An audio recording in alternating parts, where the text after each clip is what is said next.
Hey everybody, we're here to talk about education through esports, and I'm here with GSEF is the organization that I've helped found here in the state of Georgia. We'll talk about that in a little bit, but we really want to kind of focus on how to get kids educated and how you can use esports to do that and why.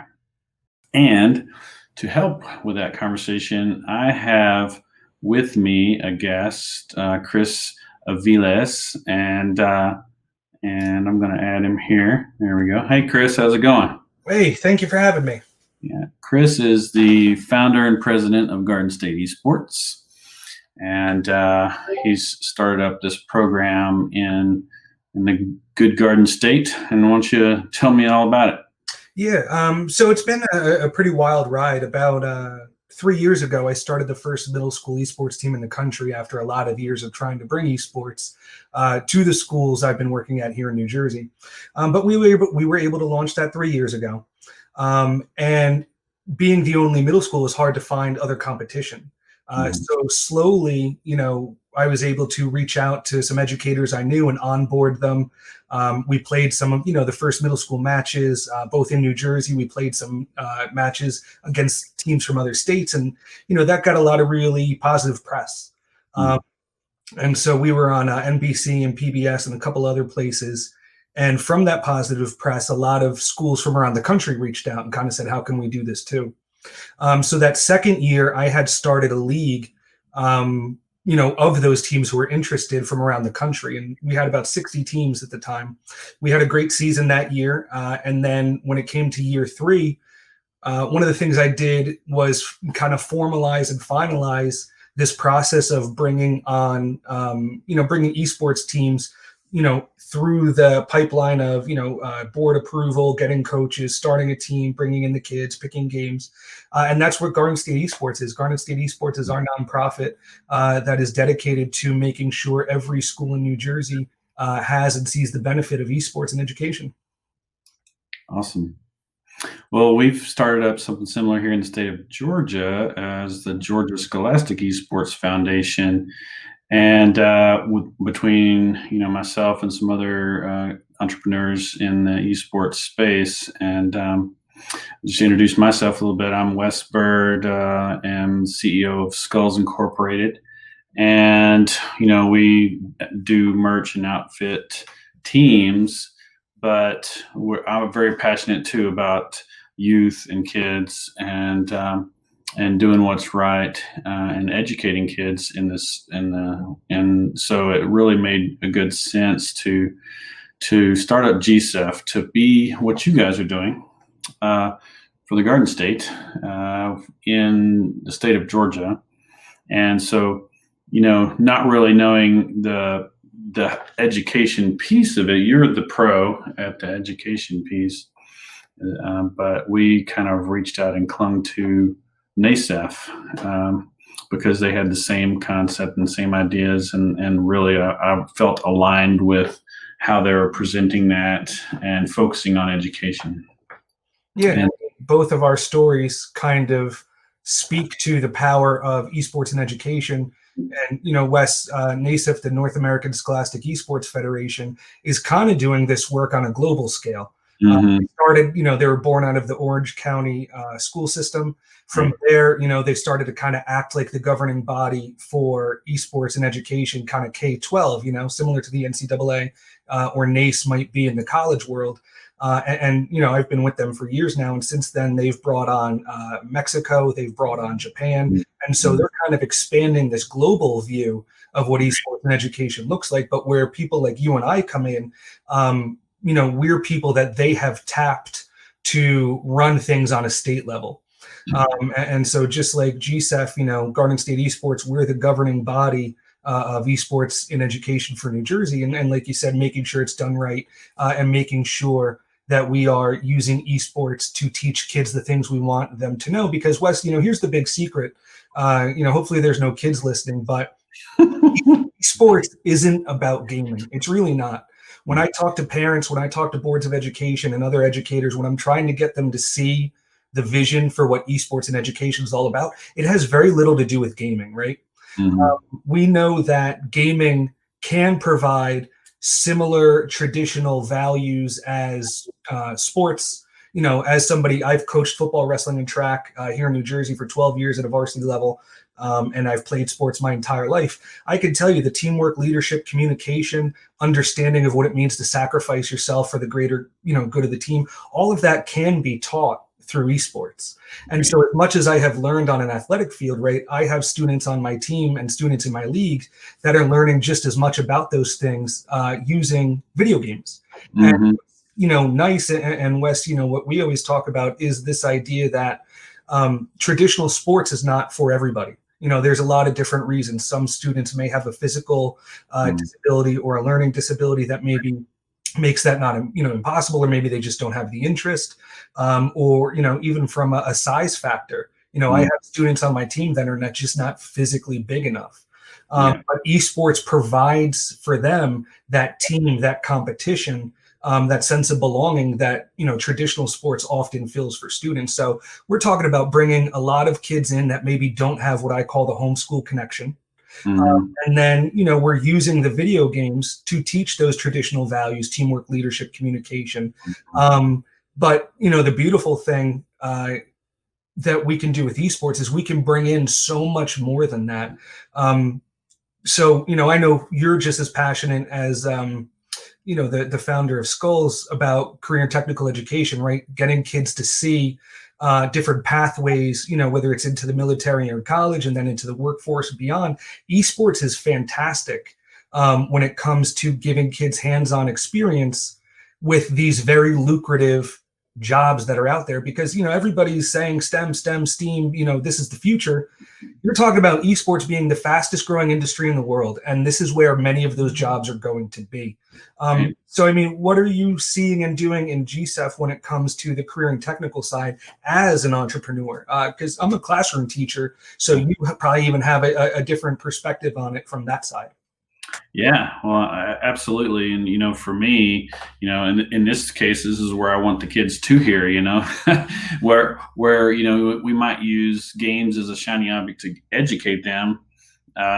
I like to see the education piece or esports being used to educate kids in how to become professionals in the space, because, from that we can, from using esports, we can teach kids how to be professionals in a lot of different ways. And I'm going to, share a graph here on the screen. Let's see here. Okay, there we go. So yeah, let's do this. There we go. So this graph I really love, and it's something put together by NASEF originally, and it's so. For me, this is what really hooked me from being an entrepreneur and a business guy. We see these kids and we take them in a program, and you can use this in schools. And this is what I really love about the whole idea of educating kids through esports, is because, I like the concept of not just using esports as a sport in school. You can have football and baseball and basketball and all the different sports, and kids are athletes in those sports. But with esports, a lot of schools are using them like sporting programs, and that's great. But it could be so much more. And what NASEF offers is a kind of a curriculum to help build out skill sets that are all inclusive around esports. And so if you look at the middle of the graph where you have the player, and really kind of the next level out being, okay, well, you can categorize people as content creators or organizers and strategists and entrepreneurs. And even over here where you have software developers and shoutcasters and streamers and journalists and fandom, art, media, these are jobs and careers that kids who might not be, like you said, 6'8", or fit to do a particular sport. You can take, a kid and put them in this program, and they could become a software developer or a journalist, and they can use the esports program in, kind of as an internship, to learn how to do those things. And as an entrepreneur in the space for GSEF, that's what we want to do for the Georgia State students who are in the program. We can award like internships, or hey, you work with a professional. Oh, you're a graphic designer, you're a visual artist or a videographer, and you want to learn how to do that as a profession and through esports. Well, let's let you spend a day with with somebody that does that on for their job, and we have that capability of doing that. And so more. Yeah. I love how you as an entrepreneur are seeing that marriage of educators in the class teaching students, but then your role being to provide those opportunities of internships and professional contacts and stuff like that. I mean, that's really a great model for how for-profit companies can support esports and education. I could tell you from the education side, right in the classroom, I'm doing something similar. We have our esports team, those players at the center, but we are surrounding our players, right, with these additional career and technical education roles. So for instance, my students do all the event organization. They do all the marketing via social media. My kids run the streams, and I even take it a step further when we talk about being cross-curricular in education. For me, that's a huge passion, because it doesn't make sense to learn all these things in a silo and don't think they apply or can be merged together. So I've been working with my team in New Jersey to expand that graphic. We have aligned that graphic to what New Jersey has when it comes to career and technical education standards. And I can tell you, even on top of what you said, I have a team podcaster, I have a team webmaster, I have a general manager who does all the stat keeping. I have a team statistician. I have casters on my team.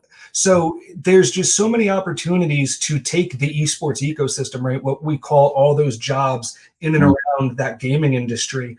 Because the reality is, kids may try to become a professional gamer. It's probably not going to happen, right? It's not easy. But what we can do is use that passion for gaming to expose them to these different careers.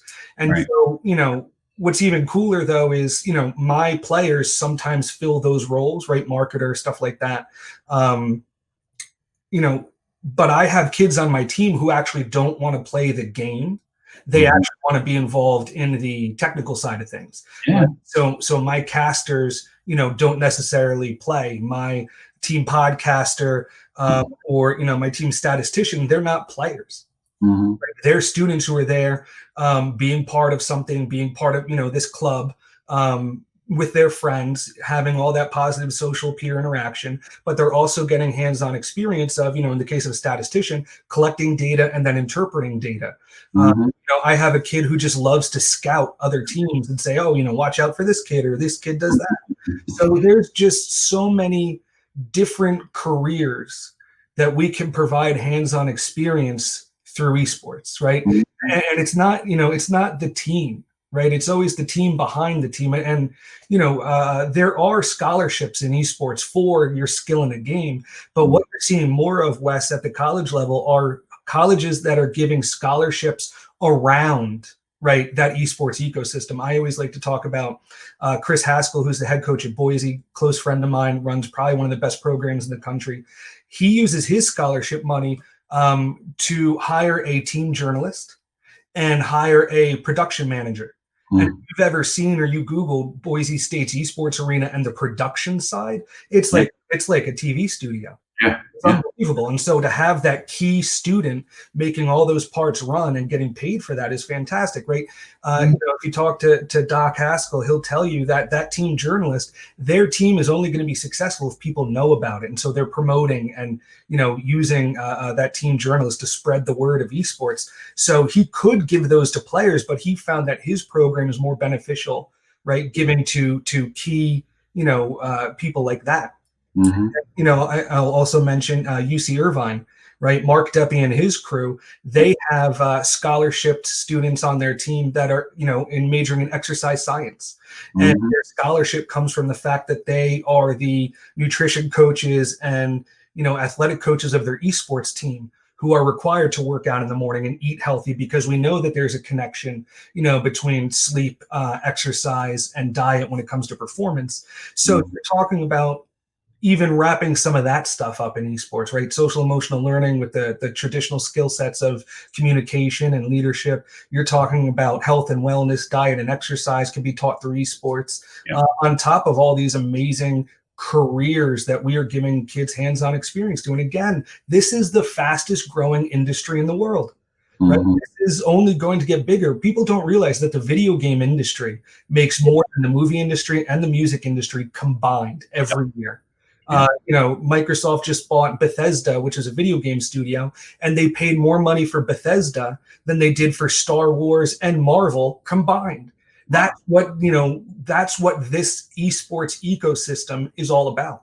And so I think if we're serious about STEM and STEAM and future employment and career education, esports has to be part of every school's, program, because you're bringing those kids in that don't have a home, possibly. You're giving them, again, those positive social interactions with peers around, something they care about, gaming, and you're showing them a pathway, military, right, college, so that they can then wind up in one of these lucrative jobs. So, I think between the work in Garden State Esports and GSEF and some of the other amazing NASEF affiliates, these grassroots education, these grassroots organizations run by educators and partnered with, for-profit people like you, Wes, and Skullz, who get it. This is really what it should be. This is what it should look like. And, the first esports team that I know of was a high school esports team. Don Wettrick started this would be 6 years ago now. We're in our infancy. Yeah. Right? We're in our infancy. This will be a varsity sport in every state, in no time. And so I just think it's so powerful that we continue educating our students, right? And one of those options being esports. Absolutely, and I think it's a no-brainer for every school that has kids. Well, that's that's all of them. They should have an esports program. And why? It's not about playing video games. It's about raising up the next generation of entrepreneurs and positive influences on our society, and to learn how to interact with each other and work together as a team. And I really think that this right here, this diagram, if schools take on this program, the esports program, and turn it into a business, and let the kids run that business, let those, teach the kids, okay, well, you need a manager, you need a marketing team, you need technical team, and let's get these people in these areas, and and basically, I guess, vote in leaders of different groups, or however it works. Just make it like a business, and raise entrepreneurs and professionals in the space, and kids will love it, enjoy it, and have fun, and take ownership of it.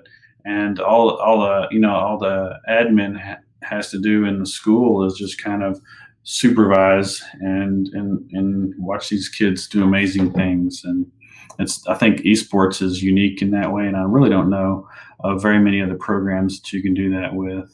And so, absolutely, I think we're onto something here, Wes. I think we're onto something. yeah, that's it. It was all our idea, but yeah. So if you guys are out there and you are a student or a teacher, and you want to get involved and get your school involved in esports and how to make it work for you, check out a state-based organization like Garden State Esports or GSEF, or on a national scale, NASEF. Check those organizations out, and I think you'll be glad you did. All right. Well, thanks, Chris, and talk to you guys later. Thank you.